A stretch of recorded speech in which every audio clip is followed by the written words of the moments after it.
Hi Steve! This video is going to be about adding the first layers of color to your painting. Before you start, I want you to do a gradation.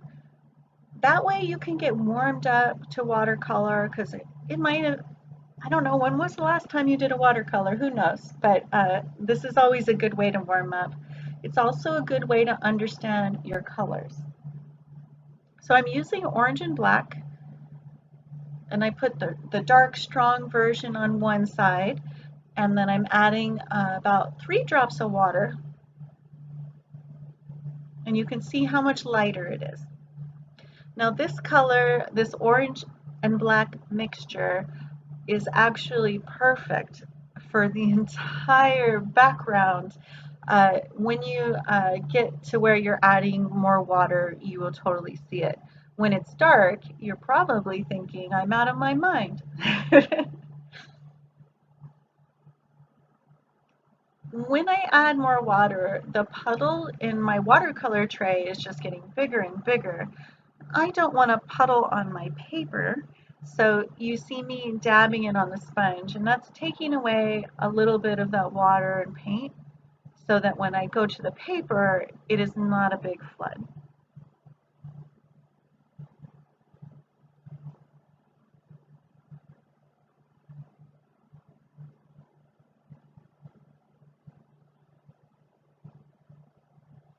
So to make my lightest color, I just took a little bit of the main color and I pulled it out and put it in another compartment because I just couldn't really flood that first color anymore, and this will get me the results faster. All right, so now I can see my color, I understand how to lighten it, and hopefully by doing this you'll feel more in control. So I'm going to make use of that second little puddle that I made of color, uh, and I'm adding yellow to it. The first color with the orange and black will be great for part of the sand, but you can probably see in the image that the sand that is coming towards us is a little warmer, so we can use that yellowy version. So what I'm going to do right now is find my pure white highlights, and I'm going to draw them in just so I can protect them, so I don't paint over them. If you have a Frisket or a watercolor mask, you can use that, but I think for this, just drawing it in will work fine. So I'm just using the sponge brush. You can use any big brush, and I'm wetting the whole paper, but I've just made a terrible mistake.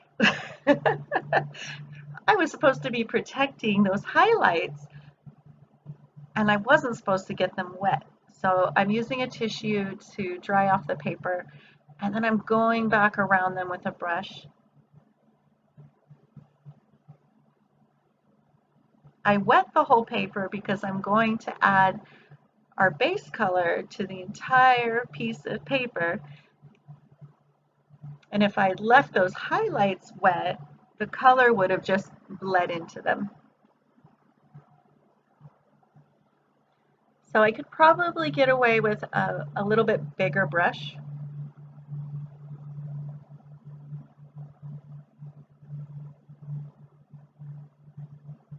I jumped ahead just a little bit to save some time. And you can see right now, I can go right through the skull. I just have to watch out for those highlights. It may not make sense that I can go right through the skull, but you will find out later that this color is like nothing. It is really, really pale. It only looks like something because we have that compared to white, right? When we start adding shadows, this color will seem like the wimpiest color of all time, and it won't matter that it went through the skull. I guess color is relative. So while everything is still wet, I'm kind of adding some streaks and just laying in color because while everything's wet, I can get lots of blurry shapes. And having those in there will be like kind of a cheat to get the texture of the sand a little bit more realistic later. And pretty much anything you do will make the sand look more realistic as long as it's streaky and splotchy. All right, so it's dry and you can see how good that looks, all the streaks. I'm going to add in some of the color on the painted skull. And every single color I make, I'm going to add some of that original orange and black mixture to it just to keep it dull. I know I have a tendency to make my colors very saturated, and because I took a look before I started painting and I realized that everything is dull and is sort of in the tan family, so I know ahead of time that I have to make all my colors dull and in the tan family. So I am blotting everything I do. It's not because I made a mistake. It's because I want to lighten it. I don't want to be all committed yet. So being non-committal. uh, and anything that is darker, you can just add your leftover color to. So that's why I added some of that blue to the shadow. I didn't have to, I just did. So now I'm making the rusty color for the red areas. Now, if we were standing in front of this skull and if it was new or something and not faded by the sun, uh, that would be red. And your brain is probably going to tell you it's red and you're going to want to mix red. But we have to override that. We know that it is dull and faded and a rusty red.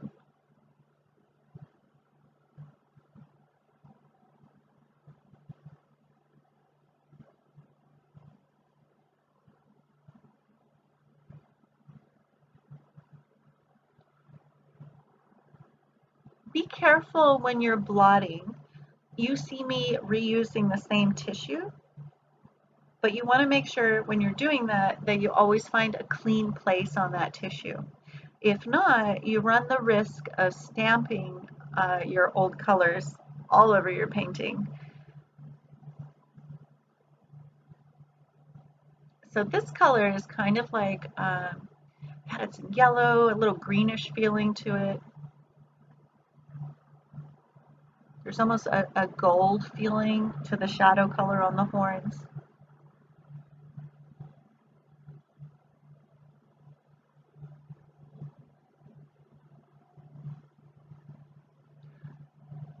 Another note of caution.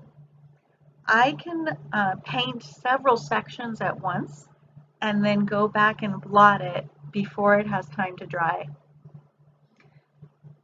You may not be that fast, so it might be best for you to just paint a section, wait a couple seconds, and then blot it. Now, the longer you take to blot it, the darker the stain will be. So it'll set into the paper a little bit. So if you do want something darker, go ahead and take your time before blotting it.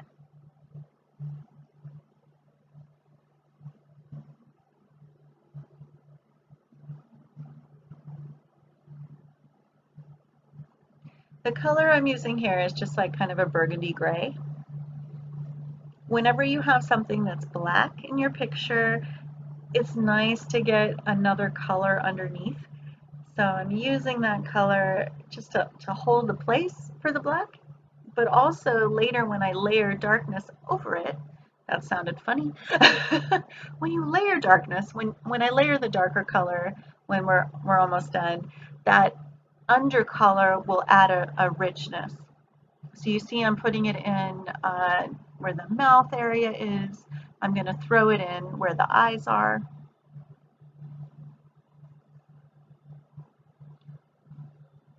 So if you feel that you see undertones of blue or undertones of purple, that would work for those dark areas as well.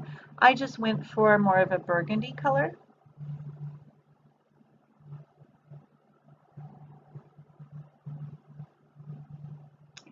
So I don't want you to go any farther than this. I'll help you add more layers in class on Wednesday.